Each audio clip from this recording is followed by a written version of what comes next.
അസ്സലാമു അലൈക്കും വറഹ്മത്തുള്ളാഹി വബറകാതുഹു. അൽഹംദുലില്ലാഹ് വസ്സലാത്തു വസ്സലാമു അലാ റസൂലില്ലാഹ് വഅലാ ആലിഹി വസഹ്ബിഹി അജ്മഈൻ. അമ്മാ ബഅദ്. ഇത്തഖുല്ലാഹ ഇബാദല്ലാഹ്.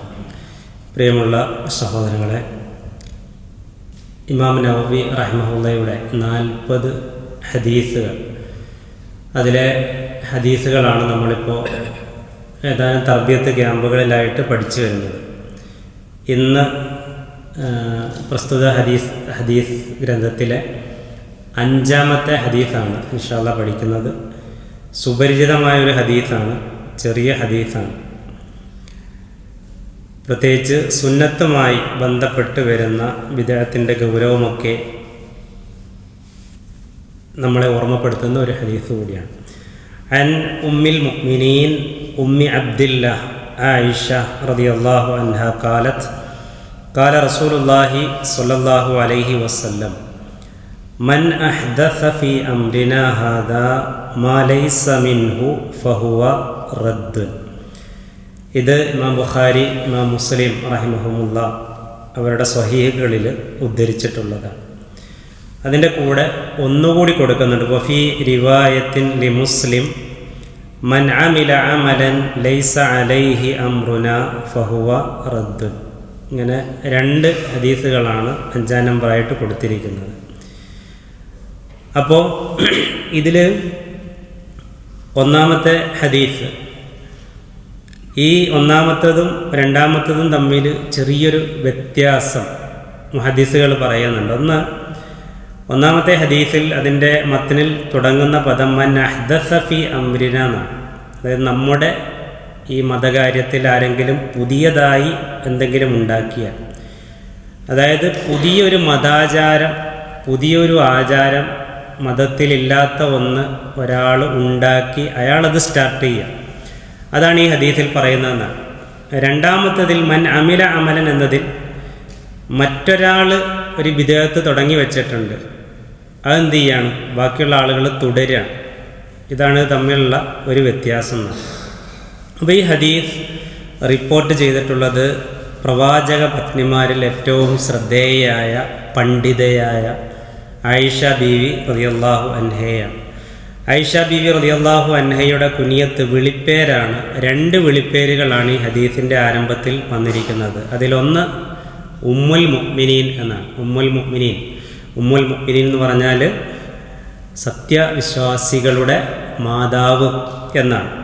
വിശുദ്ധ ഖുർആനിലെ സൂറത്തുൽ അഹ്സാബിലെ 6-ാമത്തെ ആയത്തിൽ വ അസ്വാജുഹു ഉമ്മഹാത്തുഹും, പ്രവാചകൻ്റെ പത്നിമാർ ആരാണ്, നിങ്ങളുടെ മാതാക്കളാണ് എന്ന് പറയുന്നുണ്ട്. അപ്പം ആ നിലയ്ക്കാണ് അൻ ഉമ്മിൽ മുഅ്മിനീൻ എന്ന് പറഞ്ഞിട്ടുള്ളത്. 2-ാമത് ഉമ്മി അബ്ദില്ല എന്ന് കൊടുത്തിട്ടുണ്ട്. അതും കുനിയത്ത് തന്നെയാണ്, വിളിപ്പേര് തന്നെയാണ്. അപ്പോൾ അവിടെ ചെറിയൊരു ചർച്ച, പക്ഷേ ആ ചർച്ചയ്ക്ക് പ്രസക്തിയില്ല. അതിൽ ഷെയ്ഖ് മുഹമ്മദ് ബിൻ സ്വാലിഹ് അൽ ഉസൈമീൻ റഹിമഹുല്ലാ അദ്ദേഹത്തിൻ്റെ 40 നബവിയുടെ ഷറഹിൽ പറയുന്നുണ്ട്, ചില ആളുകൾ പറയുന്നു ആയിഷ ബീവി റളിയല്ലാഹു അൻഹയ്ക്കൊരു കുഞ്ഞുണ്ടായി, പക്ഷേ ആ കുഞ്ഞ് പറഞ്ഞപ്പോൾ ചാപ്പിള്ളയായിരുന്നു, അത് ജീവിച്ചില്ല എന്ന്. എന്നാൽ മറ്റൊരു ചർച്ചയില്ല, അങ്ങനെ ഒന്നും സംഭവിച്ചിട്ടില്ല എന്നുള്ളതാണ്. അപ്പം അതിനുശേഷം പറയുന്നത്, ഇങ്ങനെ ഒരു വിളിപ്പേര് വരാൻ കാരണം ബി മക്കാനത്ത് ഇബ്നു സുബൈർ ഫഹുവ ഇബ്നു ഉഖ്തിഹ, ആയിഷ ബീവി റളിയല്ലാഹു അൻഹയുടെ സഹോദരി പുത്രനായിരുന്ന അബ്ദുല്ലാഹി ഇബ്നു സുബൈർ, അദ്ദേഹത്തിൻ്റെ സ്ഥാനത്തെ പരിഗണിച്ചുകൊണ്ടാണ് ഉമ്മു അബ്ദില്ല എന്ന് ആയിഷ ബീവി റളിയല്ലാഹു അൻഹയെ വിളിച്ചതെന്നുള്ളതാണ്. അപ്പോൾ ഈ 2 കുനിയത്തുകൾ എന്ത് ചെയ്യുന്നുണ്ട്, ഇതിൽ വരുന്നുണ്ട്. അതിനുശേഷമാണ് ഹദീസിൻ്റെ മത്തിന് വരുന്നത്. നമ്മളൊക്കെ പ്രത്യേകിച്ച് റബീഉൽ അവ്വലൊക്കെ വരാൻ പോവാണ്, കൂടുതൽ നമ്മൾ കേൾക്കുന്ന ഒരു ഹദീസ് കൂടിയാണിത്. മൻ അഹ്ദസ ഫീ അംരിനാ ഹാദാ, നമ്മുടെ ഈ മതകാര്യത്തിൽ ആരെങ്കിലും ഒന്ന് പുതിയതായി കടത്തിക്കൂട്ടിയാൽ, പുതുതായി ഉണ്ടാക്കിയാൽ, മാ ലൈസ മിൻഹു, അതിലില്ലാത്തത് അഥവാ മതത്തിലില്ലാത്തത്, ഫഹുവ റദ്ദുൻ, അത് തള്ളപ്പെടേണ്ടതാണ്. ഇതാണ് ഈ ഹദീസിൻ്റെ അർത്ഥം. അതേപോലെ ഇമാം മുസ്ലിം റഹിമഹുള്ളയുടെ റിപ്പോർട്ടിൽ വന്നിട്ടുള്ള 2-ാമത് നമ്മൾ പറഞ്ഞത് മൻ അമില അമലൻ, ആരെങ്കിലും ഒരു അമല് ചെയ്തു, ഒരു പ്രവർത്തനം ചെയ്തു, ലൈസ അലൈഹി അമ്രുന, അതിൻ്റെ മേൽ നമ്മുടെ കൽപ്പന വന്നിട്ടില്ല, നമ്മുടെ നിർദ്ദേശങ്ങളൊന്നും വന്നിട്ടില്ല എങ്കിൽ ഫഹുവ റദ്ദുൻ, അതും എന്താണ്, തള്ളപ്പെടേണ്ടതാണ്. അപ്പോൾ ഈ ഹദീസ് നമ്മൾ ശരിക്ക് അറിയില്ലെങ്കിൽ, ബൈഹാട്ടല്ലെങ്കിൽ ഒന്ന് പഠിച്ചു വെക്കുന്നത് നല്ലതാണ്. ഈ ഹദീസ് ഒരുപാട് തവണ നമ്മൾ കേട്ടിട്ടുണ്ടാകും, എങ്കിലും അത് കൃത്യമായി അതേത് ഹദീസ് ഗ്രന്ഥത്തിലാണ് വന്നത് എന്നതൊക്കെ ഒന്ന് നോക്കി മനസ്സിലാക്കി വെക്കുന്നത് നല്ലതാണ്. പ്രത്യേകിച്ച് നമ്മൾ ഒരാൾക്ക് തെളിവ് പറഞ്ഞു കൊടുക്കുമ്പോൾ അവരോട് കൃത്യമായ ഹദീസുകളുടെ അടിസ്ഥാനത്തിൽ തന്നെ അത് പറഞ്ഞു കൊടുക്കുമ്പോൾ അതിനൊരു ആധികാരികത ഉണ്ടാകും. ഒരർത്ഥം പറഞ്ഞു കൊടുക്കുന്നതിലുപരി ഹദീസുകളുടെ ലഫ്ലുകളടക്കം പറഞ്ഞു കൊടുക്കുമ്പോൾ, ആ ഹദീസ് റിപ്പോർട്ട് ചെയ്ത സ്വഹാബിയുടെ പേരടക്കം പറഞ്ഞു കൊടുക്കുമ്പോൾ അതിനൊരു ആധികാരികത ഉണ്ടാകും. നമുക്കെല്ലാം അറിയുന്നത് പോലെ ആയിഷ ബീവി റളിയല്ലാഹു അൻഹയുടെ പിതാവ് ആരാണ്? അബൂബക്കർ സിദ്ദീഖ് റളിയല്ലാഹു അൻഹു ആണ്. മാതാവ് ഉമ്മു റൂമാൻ റളിയല്ലാഹു അൻഹയാണ്. വിശുദ്ധ ഖുർആനിലും ഹദീസിലും അഗാധമായ അറിവ് ഉണ്ടായിരുന്ന പ്രവാചക പത്നിയാണ് ആയിഷ റളിയല്ലാഹു അൻഹ. അള്ളാഹുവിൻ്റെ ഒരു പ്രത്യേകമായ ഇടപെടലും തീരുമാനവും പ്രവാചക പത്നിയായി വരുന്നതിൽ തീർച്ചയായും ഉണ്ട് എന്ന കാര്യത്തിൽ സംശയമില്ല. 2200-ലധികം ഹദീസുകൾ പ്രവാചകനിൽ നിന്നും ആയിഷ ബീവി റളിയല്ലാഹു അൻഹ ഉദ്ധരിച്ചിട്ടുണ്ട്. അഥവാ പ്രവാചക പത്നിമാരിൽ ഏറ്റവും കൂടുതൽ പ്രവാചക വചനങ്ങൾ നമുക്ക് എത്തിച്ചു തന്നത് ആയിഷ ബീവി റളിയല്ലാഹു അൻഹയാണ്. പ്രത്യേകിച്ച് നബി സല്ലല്ലാഹു അലൈഹി വസല്ലമയുടെ അന്ത്യനിമിഷങ്ങൾ ഓരോന്നും ഒപ്പിയെടുത്ത് നമുക്ക് നൽകിയത് ആയിഷ ബീവി റളിയല്ലാഹു അൻഹയാണ്. പ്രവാചകൻ ആയിഷ ബീവി റളിയല്ലാഹു അൻഹയുടെ മാറിടത്തിലേക്ക് ചാഞ്ഞു കടന്നുകൊണ്ടായിരുന്നു പ്രവാചകൻ്റെ അവസാന ആ നിമിഷങ്ങൾ കടന്നുപോയത്. വിശുദ്ധ ഖുർആനിലെ ഏറ്റവും ശ്രദ്ധേയമായ 24-ാം അധ്യായം സൂറത്ത് നൂറിലെ 11 മുതൽ 26 വരെയുള്ള ആയത്തുകൾ അവതരിച്ചത് ആയിഷ ബീവി റളിയല്ലാഹു അൻഹയുടെ പേരിലായിരുന്നു. അവരുടെ പേരിലില്ലാത്ത ആരോപണം മുനാഫിക്കുകൾ പടച്ചുണ്ടാക്കി, അതിലറിയാതെ വിശ്വാസികൾ പോലും പെട്ടുപോയി. ആയിഷ ബീവി റളിയല്ലാഹു അൻഹയുടെ നിരപരാധിത്വം ദിവസങ്ങൾക്ക് ശേഷം അല്ലാഹു സുബ്ഹാനഹു വ തആല ആളുകളെ ബോധ്യപ്പെടുത്തിക്കൊണ്ട് അവതരിപ്പിച്ച ആയത്തുകളാണ് ഈ ആയത്തുകളെന്ന് പറയുന്നത്. ഹിജറ 58-നാണ് ആയിഷ റളിയല്ലാഹു അൻഹ മരണപ്പെടുന്നത്. ഒരു റമദാനിലായിരുന്നു. അന്നും ഇന്നും ബക്കിയ ഖബർസ്ഥാൻ, ഖബറടക്കുന്ന മദീനയിലെ ബക്കിയ ഖബർസ്ഥാനിലാണ് ആയിഷ ബീവി റളിയല്ലാഹു അൻഹയെ ഖബറടക്കിയിട്ടുള്ളത്.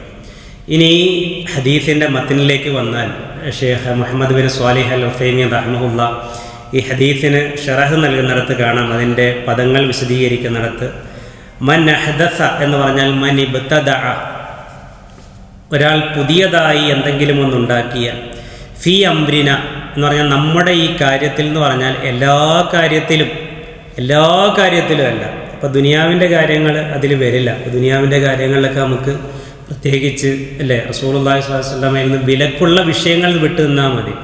ബാക്കിയെല്ലാം നമുക്ക് അനുവദനീയമാണ്. നബി കാറിപ്പോയോ അല്ലെങ്കിൽ നബി ഇന്ന ഇതിൽ അതൊന്നും നമ്മൾ നോക്കേണ്ട ആവശ്യമില്ല.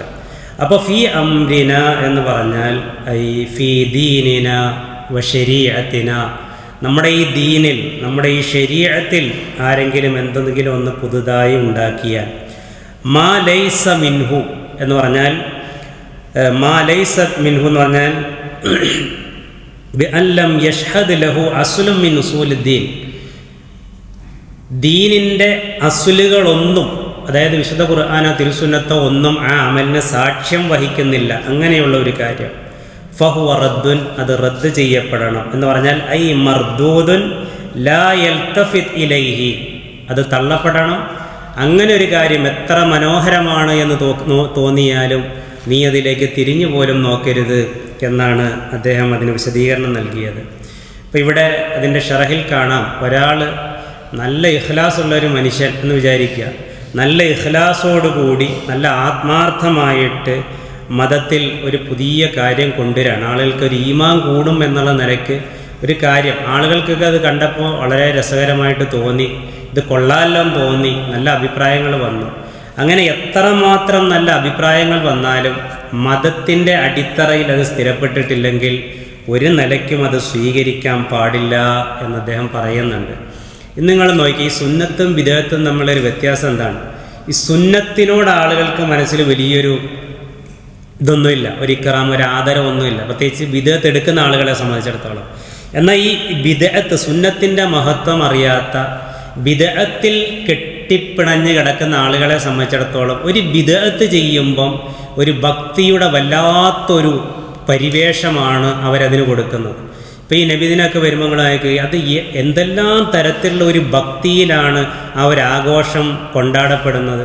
അപ്പോൾ അതാണ് സുന്നത്തിൻ്റെ മഹത്വം ഒരാൾ അറിഞ്ഞില്ലെങ്കിൽ അവൻ സുന്നത്തിന് കൊടുക്കേണ്ടതിൻ്റെ എത്രയോ വലിയ മഹത്വമാണ് ബിദ്അത്തിന് കൊടുക്കുന്നത്. പക്ഷെ അതുകൊണ്ട് ഫലമുണ്ടോ? ആ ബിദ്അത്ത് അവൻ ചെയ്യുക വഴി എത്തുന്നത് നരകത്തിലായിരിക്കുകയും ചെയ്യും എന്നർത്ഥം. ഇപ്പോൾ ഇവിടെ ഈ നബിദിനൊക്കെ ഞാൻ പറഞ്ഞല്ലോ. ഇപ്പോൾ നമ്മളിപ്പോൾ പല തെളിവുകളും പറഞ്ഞു കൊടുത്താലും അവർ പറയും റസൂലുള്ളാഹി സ്വല്ലല്ലാഹു അലൈഹി വസല്ലമയുടെ ജന്മദിനം ആഘോഷിക്കാൻ എന്തിനാണ് തെളിവ്? അതിന് തെളിവ് വേണോ? അതിനൊരാൾ തെളിവുണ്ടോ എന്ന് ചോദിച്ചാൽ പോലും ആ ചോദ്യം പോലും ബിദ്അത്താണെന്ന് പറയുന്ന ആൾക്കാരുണ്ട്. നബീൻ്റെ ജന്മദിനം ആഘോഷിക്കാൻ പറ്റുമോ എന്നുള്ള ചോദ്യം പോലും ബിദ്അത്താണ് എന്ന് പറയുന്ന ആളുകളാണ്. നമ്മൾ എന്തെങ്കിലും ഒന്ന് അതിനെപ്പറ്റി പറഞ്ഞാൽ ഇവൻ പ്രവാചക സ്നേഹിയല്ല, ഇവൻ പ്രവാചക വിരോധിയാണ് എന്ന് സമൂഹത്തിൽ മുദ്ര കുത്തപ്പെടുന്ന ഒരവസ്ഥയുണ്ട്. ഓരോ വർഷം കഴിയും തോറും എങ്ങനെയെല്ലാം പ്രവാചക സ്നേഹത്തിൻ്റെ പുതിയ മുഖങ്ങൾ നബിദിനാഘോഷത്തിലൂടെ അവതരിപ്പിക്കാമെന്നുള്ള ചിന്തയും ആലോചനയും ഒക്കെ നടക്കുന്നുണ്ട്, പുതുമകൾ അവതരിപ്പിക്കപ്പെടുന്നുണ്ട്. പക്ഷെ അതെല്ലാം ബിദ്അത്തിൻ്റെ ഗണത്തിലാണ് വരുന്നത്. ഇമാം നവവി റഹിമഹുല്ല ഈ ഹദീസ് വിശദീകരിച്ചുകൊണ്ട് പറയുന്നുണ്ട്, മൻ അഹ്ദസ അല്ലേ എന്ന് തുടങ്ങുന്ന ഈ ഹദീസ് വിശദീകരിച്ചുകൊണ്ട് പറയുന്നു, ഫീഹി ദലീലുൻ, ഈ ഹദീസിൽ ദലീലുണ്ട്, നമുക്ക് തെളിവുണ്ട്, അല അന്നൽ ഇബാദാത്ത് മിനൽ ഗുസ്ലി വൽ വുദൂഇ വസ്സൗമി വസ്സലാത്തി ഇദാ ഫഅൽത അലാ ഖിലാഫി ശർഇ തകൂനു മർദൂദത്തുൻ അലാ ഫാഇലിഹാ. അതായത് ഇബാദത്തിൻ്റെ പരിധിയിൽ വരുന്ന എല്ലാ കാര്യങ്ങളും, അത് കുളി തൊട്ട്, നമ്മൾ കുളിക്കുന്നുണ്ടല്ലോ, ആ കുളി തൊട്ട് വുളൂ, നോമ്പ്, നമസ്കാരം, അങ്ങനെ തുടങ്ങി എല്ലാ കാര്യങ്ങളും അത് ഖിലാഫ്, അതായത് ശർഇനെതിരാണെന്നുണ്ടെങ്കിൽ, മതത്തിൻ്റെ അസുലില്ല എങ്കിൽ അതെല്ലാം തള്ളപ്പെടണം. അത് പ്രവർത്തിക്കുന്നവനിൽ നിന്ന് ഒരു നിലയ്ക്കും അത് സ്വീകാര്യമല്ല എന്ന് ഈ ഹദീസ് നമ്മളെ പഠിപ്പിക്കുന്നു എന്നുള്ളതാണ്. അപ്പോൾ തെളിവില്ലാതെ മതത്തിൽ ഒരു ഇബാദത്തും സ്ഥിരപ്പെടുകയില്ല. അത് എത്ര ചെറുതാണെങ്കിലും എത്ര വലുതാണെന്ന് നമുക്ക് തോന്നിയാലും ഇത് സ്ഥിരപ്പെടുകയില്ല എന്ന് ഈ പ്രവാചക വചനം നമ്മളെ പഠിപ്പിക്കുന്നു. ഇതേപോലെ ഈ ഹദീസിൻ്റെ കൂടെ പിന്നെ ഇതിൻ്റെ ഷറഹിൽ കൊണ്ടുവന്നിട്ടുള്ള ഷെയ്ഖ് സ്വാലിഹ് അൽ ഉസൈമീൻ റഹ്മത്തുള്ളാഹി കൊണ്ടുവന്നിട്ടുള്ള മറ്റൊരു ഹദീസ് ഇതാണ്.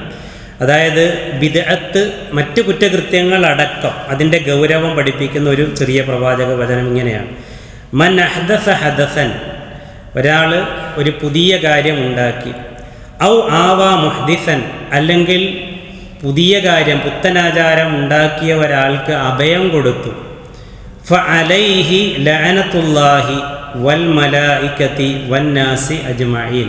ഈ ഹദീസ് വിശദീകരിക്കപ്പെട്ടിട്ടുണ്ട് പല നിലയ്ക്കും.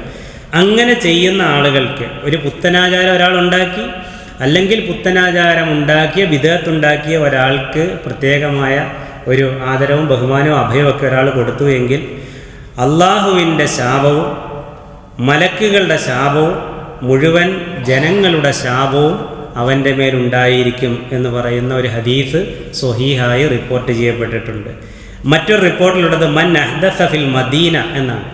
മദീനയിൽ വെച്ച് ഒരാളൊരു പുതിയ ബിദ്അത്ത് ഉണ്ടാക്കിയാൽ എന്ന് പറഞ്ഞിട്ട് അവൻ്റെ മേൽ അള്ളാഹുവിൻ്റെ ശാപമുണ്ട്, മലക്കുകളുടെ ശാപമുണ്ട്, മുഴുവൻ മനുഷ്യരുടെയും ശാപമുണ്ട് എന്ന നിലയ്ക്ക് സ്വഹീഹായ റിപ്പോർട്ട് നമുക്ക് കാണുവാൻ സാധിക്കും.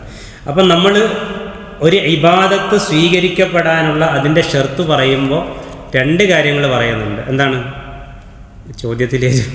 എന്താണ് രണ്ട് ഷർത്തുകൾ ഇബാദത്ത് സ്വീകരിക്കപ്പെടണമെങ്കിലുണ്ട്. ഒന്നെന്താ? ഒന്ന് അൽ ഇഖ്ലാസ്, ഒന്ന് ആത്മാർത്ഥത കർമ്മത്തിനുണ്ടാവണം. രണ്ട് ഇത്തിബാഉ സുന്ന, റസൂലുള്ളാഹി സ്വല്ലല്ലാഹു അലൈഹി വസല്ലമയുടെ സുന്നത്തിനെ ഫോളോ ചെയ്തുകൊണ്ടായിരിക്കണം ഒരമൽ ചെയ്യേണ്ടത്. ഒരാൾക്ക് ഇഖ്ലാസ് ഉണ്ട്, ഇത്തിബാഉ സുന്ന അമലില്ല എങ്കിൽ ആ അമൽ തള്ളപ്പെടും. ഒരാൾക്ക് ഇത്തിബാഉ സുന്നയുണ്ട്, ആ അമലിൽ ഇഖ്ലാസ് ഇല്ല എങ്കിൽ ആ അമൽ തള്ളപ്പെടും. ഇഖ്ലാസും ഇത്തിബാഉ സുന്നയും അനുസരിച്ച് ഒരു അമല് ചെയ്യുമ്പോൾ മാത്രമേ നമ്മുടെ ഒരു കർമ്മം അല്ലാഹു സുബ്ഹാനഹു വ തആല സ്വീകരിക്കുകയുള്ളൂ എന്നുകൂടി ഈ ഹദീസിൽ നമുക്ക് പഠിക്കാനുണ്ട് എന്ന് ഷെയ്ഖ് മുഹമ്മദ് ബിൻ സ്വാലിഹ് അൽ ഉസൈമീൻ റഹിമഹുല്ലാ നമുക്ക് പറഞ്ഞു തരുന്നു. അതുപോലെ തന്നെ മറ്റൊന്നുകൂടി അദ്ദേഹം പറയുന്നത്, വഹാദൽ ഹദീസു അസ്ലുൻ മിൻ ഉസൂലിൽ ഇസ്ലാം, ഇസ്ലാമിൻ്റെ അസുല്, അതായത് ഇസ്ലാമിൻ്റെ അടിത്തറകൾ പഠിപ്പിക്കുന്ന ഹദീസുകളിൽ ഏറ്റവും ഇമ്പോർട്ടൻ്റ് ആയിട്ടുള്ള, ഏറ്റവും പ്രാധാന്യമർഹിക്കുന്ന ഒരു പ്രവാചക വചനമാണിത്. ദല്ല അലൈഹി ഖൗലുഹു തആല, അള്ളാഹു പറഞ്ഞ ഈ വചനം അതിന് ശക്തി പകരുന്നു. ഏതാണ് വചനം?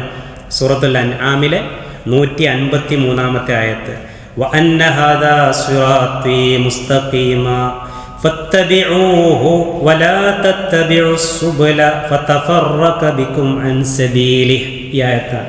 അതായത് വഅന്ന ഹാദാ സിറാത്തി മുസ്തഖീമ, ഇതാകുന്നു എൻ്റെ ചൊവ്വായ മാർഗം. ഫത്തബിഊഹു, അതിനെ നിങ്ങൾ പിൻപറ്റുക തന്നെ വേണം.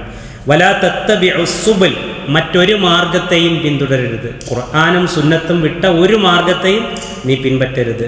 അങ്ങനെയെങ്കിൽ നിങ്ങൾ യഥാർത്ഥ മാർഗത്തിൽ നിന്ന് വഴിതെറ്റി കക്ഷികളായി പോകും എന്നാണ് ആയത്തിൽ അല്ലാഹു സുബ്ഹാനഹു വ തആല പഠിപ്പിക്കുന്നത്. അതുപോലെ ഷെയ്ഖ് മുഹമ്മദ് ബിൻ സ്വാലിഹ് അൽ ഉസൈമീൻ റഹ്മഹുല്ലാ ഈ ഹദീസ് വിശദീകരിക്കുന്നിടത്ത് പറയുന്നതിൽ ചില ഫവായിദുകൾ, ചില പ്രയോജനങ്ങൾ ഈ ഹദീസ് പഠിക്കുമ്പോൾ നമുക്കുണ്ട്. ഒന്ന്, ഒരാൾ എത്ര സദുദ്ദേശത്തോടു കൂടി ഒരു പുതിയ കാര്യം മതത്തിൽ ഉണ്ടാക്കിയാലും അതുവഴി ജനങ്ങളുടെ മനസ്സിൽ എത്രമാത്രം ഈമാൻ കൈവരും എന്നയാൾ ചിന്തിക്കുകയാണെങ്കിൽ പോലും, മനസ്സിലായോ? ഒരാൾ ഒരു നല്ല കാര്യം ഇങ്ങനെ ഉണ്ടാക്കുകയാണ്, അത് ഞാൻ ചെയ്താൽ സമൂഹത്തിന് ഒരുപാട് ഗുണം കിട്ടും, ആളുകളുടെ മനസ്സിന് ഒരുപാട് നൈർമല്യം ഉണ്ടാകും, റിക്കത്ത് കിട്ടും എന്നൊക്കെ അയാൾ വിചാരിച്ചാലും അത് തള്ളപ്പെടണം. എന്നിട്ട് അദ്ദേഹം പറയുന്നത് അറിയാം, ഷെയ്ഖ് സ്വാലിഹ് അൽ ഉസൈമീൻ റഹ്മത്തുള്ളാഹി പറയാണ്, ലിഅന്ന ഹാദാ മിൻ അമലി ഷൈത്താൻ, അത് ഷെയ്ത്താൻ്റെ അമലാണ്, അത്രയും ഗൗരവത്തിലാണ്. പക്ഷെ നമ്മുടെ ആളുകളെ സംബന്ധിച്ച് നമുക്കറിയാം, ഒരു ബിദ്അത്ത് ചെയ്യുന്ന ആൾ എത്ര ആത്മീയമായ, എത്ര ഇഖ്ലാസോടു കൂടിയാണ് അത് ചെയ്യുന്നത്. സത്യത്തിൽ അവൻ്റെ ജീവിതത്തിൽ അതിൽ നിന്ന് ഖേദിച്ചു മടങ്ങാനുള്ളൊരു മനസ്സ് പോലും ഉണ്ടാവില്ല. നമ്മൾ പലപ്പോഴും പറയാറുണ്ട്, ഹറാമിനേക്കാൾ ഗൗരവമാണ് എന്തിന്? ബിദ്അത്തിനെന്ന്. കാരണം എന്താ? ഹറാമ് ചെയ്യുന്നവനെ ചെയ്യുന്ന സമയത്തറിയാം താൻ ചെയ്യുന്ന പാടില്ലാത്തതാണ്. അതുകൊണ്ട് അവൻ്റെ ജീവിതത്തിൽ ഏതെങ്കിലും ഒരു കാലത്ത് ഒരു കുറ്റബോധം ഉണ്ടായി തിരിച്ചു വരാനുള്ള ഒരു തൗബയുടെ മനസ്സവന് വരും. പക്ഷെ ബിദ്അത്ത് ചെയ്യുന്നവനെ സംബന്ധിച്ചുള്ള അവൻ്റെ മനസ്സിൽ എപ്പോഴും വരുന്നത് എന്താ? സ്വർഗം എന്നുള്ള ചിന്തയാണ്. ആ ദിക്ർ ഹൽക്ക നടന്നൊരു സംഭവം നമ്മൾ പലപ്പോഴും പറയാറുണ്ട്. അബ്ദുല്ലാഹി ബിൻ മസ്ഊദ് റളിയല്ലാഹു അൻഹു ആ പള്ളിയിലേക്ക്, കൂഫയിലെ ആ പള്ളിയിലേക്ക് കടന്നു വന്ന് ആ ദിക്ർ ഹൽക്കയിൽ ഉണ്ടായിരുന്ന ആളുകളോട് അതിശക്തമായി കയർത്തപ്പോൾ ആ കൂട്ടത്തിൽ ചില ആളുകൾ പറയുന്നുണ്ട്, മാ അറദ്നാ ഇല്ലൽ ഖൈർ, അല്ലയോ ഇബ്നു മസ്ഊദ്, ഒരിക്കലും അബൂ അബ്ദുറഹ്മാൻ, ഞങ്ങൾ ഒരിക്കലും ഖൈർ അല്ലാതെ ഈ അമല് കൊണ്ട് ഒരിക്കലും ഉദ്ദേശിച്ചിട്ടില്ല. എന്താ അവർ ചെയ്തത്? ഒന്നിച്ചു കൂടിയിരുന്ന് ഒരു കുഴി, മണലിൽ നിന്നിങ്ങനെ കുഴിയാക്കിയിട്ട് ഒരാൾ ഹല്ലിലു എന്ന് പറയുമ്പോൾ എന്ത് ചെയ്യും? എല്ലാവരും ലാ ഇലാഹ ഇല്ലല്ലാഹ് പറയുന്നു, അത് 100 തയ്ക്കുന്നു, ഇങ്ങനെ കല്ലിടുകയാണ്, എണ്ണം പിടിച്ച് കല്ലിട്ട് റൗണ്ടായി ഇരുന്ന് ഹൽക്കകൾ ഇങ്ങനെ നടന്നുകൊണ്ടിരിക്കുകയാണ്. അതിനെയാണ് ശക്തമായി ആര് വിമർശിച്ചത്? അബ്ദുല്ലാഹി ഇബ്നു മസ്ഊദ് റളിയല്ലാഹു അൻഹു വിമർശിച്ചപ്പോഴാണ് അവർ പറഞ്ഞത്, മാ അറദ്നാ ഇല്ലൽ ഖൈർ യാ അബാ അബ്ദുറഹ്മാൻ, ഞങ്ങൾ ഒരിക്കലും ഖൈർ അല്ലാതെ ഒരിക്കലും ഈ പണി കൊണ്ട് ഞങ്ങൾ ഉദ്ദേശിച്ചിട്ടില്ല. അപ്പം അദ്ദേഹം പറഞ്ഞു, എത്ര ആളുകളാണ് ഖൈർ ഉദ്ദേശിക്കുന്നത്, പക്ഷേ അവരെത്തുന്നത് ദലാലത്തിൻ്റെ വഴിയിലുമാണ് എന്ന് പറഞ്ഞു. അപ്പോൾ ഇതാണ് ഈ ഹദീസിൽ നിന്നുള്ള ഏറ്റവും വലിയ ഫായിദ. നമ്മൾ നമ്മുടെ ജീവിതത്തിൽ ഏതൊരു അമല് ചെയ്യുമ്പോഴും ഇബാദത്തിൽ ഏർപ്പെടുമ്പോഴും ദീനിൽ അത് സ്ഥിരപ്പെട്ടതാണ് എന്ന് നമ്മൾ ഉറപ്പുവരുത്തിയിരിക്കണം എന്നുള്ളതാണ്. 6 കാര്യങ്ങളുമായി യോജിക്കാതെ ഒരു അമല് ശറഇൻ്റെ പരിധിയിൽ പെടുകയില്ല എന്ന് ഷെയ്ഖ് സ്വാലിഹ് അൽ ഉസൈമീൻ ഇബ്നു ഉസൈമീൻ റഹ്മത്തുള്ളാഹി പറയുന്നുണ്ട്. ജസ്റ്റ് അതെന്ന് ഞാൻ പറഞ്ഞപ്പോൾ അതിൽ ഒന്ന്, അൻ യകൂനൽ അമല് മുവാഫിഖൻ ലിശരീഅത്തി ഫി സബബിഹി, അതായത് സബബ് ഉണ്ടാകണം. ദീനിൽ സ്ഥിരപ്പെട്ട ഒരു സബബുണ്ടെങ്കിൽ ഒരു അമല് ദീനിൽ സ്ഥിരപ്പെടുകയുള്ളൂ, ഇല്ലെങ്കിൽ അത് സ്ഥിരപ്പെടില്ല. ഇപ്പോൾ അതിന് ഉദാഹരണം പെട്ടെന്ന് പറയാം. ഒരാളൊരു വീട്ടിൽ ഇങ്ങനെ കയറുന്ന സമയം, അയാളുടെ വീട്ടിൽ പ്രവേശിക്കുന്ന സമയത്തൊക്കെ അയാൾ 2 റക്അത്ത് സുന്നത്ത് നിസ്കരിക്കും. അള്ളാഹിൻ്റെ റസൂല് പഠിപ്പിച്ച ഒരു സുന്നത്താണെന്നുള്ള നിലയ്ക്ക് അയാൾ എപ്പോൾ വീട്ടിൽ കയറുകയാണെങ്കിലും 2 റക്അത്ത് സുന്നത്ത് നിസ്കരിക്കുന്നു. അങ്ങനെ ഒരു സബബുണ്ടോ? ഇല്ല. പക്ഷേ അസ്വലിൽ നമുക്ക് എന്ത് ചെയ്യാം? വീട്ടിൽ കയറുകയാണെങ്കിലും വീട്ടിൽ നിന്ന് പോരുകയാണെങ്കിലും എപ്പോൾ വേണമെങ്കിലും 2 റക്അത്ത് സുന്നത്ത് നിസ്കരിക്കുന്നതിന് ഒരു കുഴപ്പമില്ല. പക്ഷേ വീട്ടിൽ പ്രവേശിക്കുമ്പോഴെല്ലാം 2 റക്അത്ത് നിസ്കരിക്കുന്ന സുന്നത്താണെന്നുള്ള ഒരു സബബ് അയാളായിട്ടത് കൊണ്ടുവന്നാൽ അതെന്തായി? ബിദ്അത്തായി. അത് നബി പഠിപ്പിക്കാത്ത ഒരു സബബാണ്. മറ്റൊന്ന് ഷെയ്ഖ് സ്വാലിഹ് അൽ ഉസൈമീൻ റഹ്മത്തുള്ളാഹി പറയാണ്, ഈ ബദറിൽ മുസ്ലിങ്ങൾ വിജയിച്ച ദിവസം ഭയങ്കര സന്തോഷമാണ് നമുക്ക്, അല്ലേ? ഹക്ക് വിജയിച്ച ദിവസമാണ്. ഒരാൾ എല്ലാ വർഷവും ആ ദിവസം ഒരു സന്തോഷത്തിൻ്റെ ദിവസമായിട്ട് ആചരിക്കുകയാണ്. ബദർ യുദ്ധം നടന്ന ദിവസം ഒരു പ്രത്യേക സന്തോഷത്തിൻ്റെ ദിവസമായിട്ട് ആചരിക്കുകയാണെന്നുണ്ടെങ്കിൽ, ആഘോഷമാക്കുകയാണെന്നുണ്ടെങ്കിൽ അത് നബി പറഞ്ഞ സബബല്ല, സബബിൽ വരികയില്ല, അത് ബിദ്അത്തായി മാറും. ഇതാണ് സബബ് എന്ന് പറയുന്നത്. മറ്റൊന്ന് ജിൻസ്, വർഗം എന്നാണ് പറയാൻ അർത്ഥം. വർഗം, വിഭാഗം എന്നൊക്കെയാണ്. ഇപ്പോൾ ഒരാൾ, എൻ്റെ ഉദാഹരണം പറഞ്ഞാൽ, ഒരാൾ ഒരു കുതിരയെ ഉളുഹിയത്തായിട്ട് അറുക്കുകയാണ്. ഒരാളൊരു കുതിരയെ എന്തായിട്ട് ഇറക്കുന്നു? ഉളുഹിയത്തായിട്ട് ഇറക്കുന്നു. നബി പഠിപ്പിച്ച ജിൻസാണോ അത്? നബി സല്ലല്ലാഹു അലൈഹി വസല്ലം പഠിപ്പിച്ച വർഗമല്ല അത്. കാരണം എന്താ? നബി സല്ലല്ലാഹു അലൈഹി വസല്ലം ഉളുഹിയത്തിൻ്റെ ജിൻസായിട്ട് പഠിപ്പിച്ചത് ഇന്നമാ തകൂനു മിൻ ബഹീമത്തിൽ അൻആം, ഒട്ടകവും ആടുകളാണ് പഠിപ്പിച്ചത്. അപ്പോൾ ഒരാൾ ഉളുഹിയത്തായിട്ട് കുതിര അറുത്താലോ? അത് നബി പഠിപ്പിച്ചേ വരില്ല. ഇത് കേവലം ഒരു ഉദാഹരണമാണ്. ആ സമാനമായ ഉദാഹരണങ്ങളൊക്കെ അതിൽ വരും. യകൂനൽ അമലു മുവാഫിഖൻ ലി ശരീഅത്തിൻ ഫിൽ ഖദർ, കണക്കിൽ വരിക, പ്രത്യേകിച്ച് എണ്ണത്തിലും കാര്യത്തിലൊക്കെ.